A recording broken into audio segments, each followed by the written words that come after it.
It's better to be prepared for an opportunity and not have one than to have an opportunity and not be prepared. Start working and developing yourself now and prepare yourself for what it is that you want, because you expect to get it.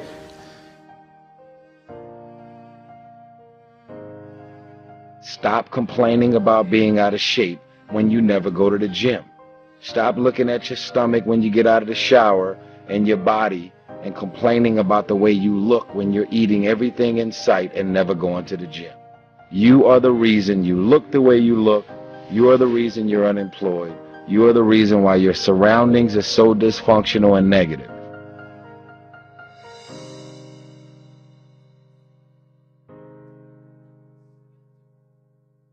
It's the way that you are, not what you're getting out of the way that you are. It's that wonderful work of art that your life becomes, that you begin to see that I can make my life unfold.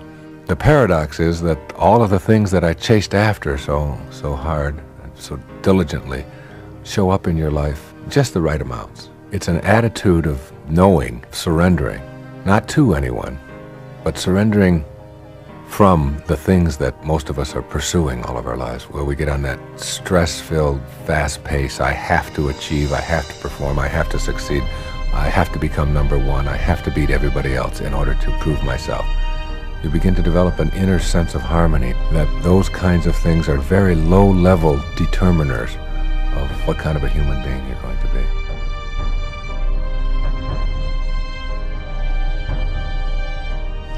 And because you are unstoppable, because you've got power that you haven't even begun to use yet, you owe it to yourself to release your brakes. How many of you have the experience of pulling out of your driveway and you mashed on the accelerator and the car was just going, and couldn't move, and you mashed harder and it couldn't move, and then you discovered you had your emergency brakes on? Most of us go through life with our brakes on, holding back, not giving all that we have, not sharing all of ourselves. Most of us go to our graves still holding on rather than releasing it. What are some of those things that keep us from releasing it? Because of past experiences, past defeats, past pain. We look back, well, it didn't work out then. It probably won't work out now.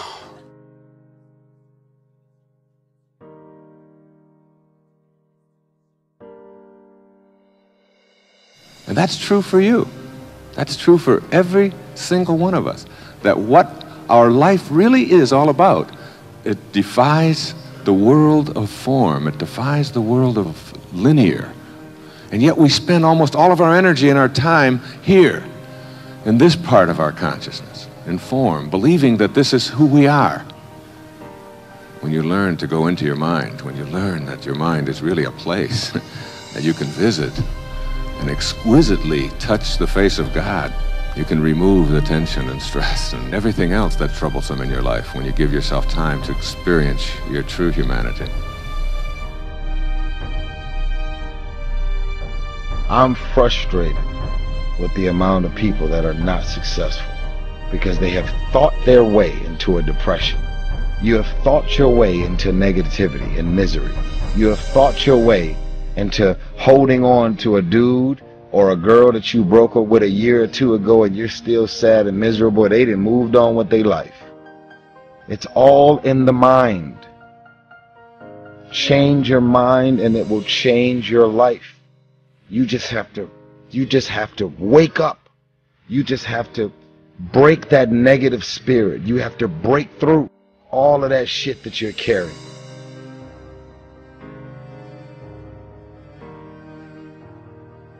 See, life is not just that simple. It's not that cut and dry.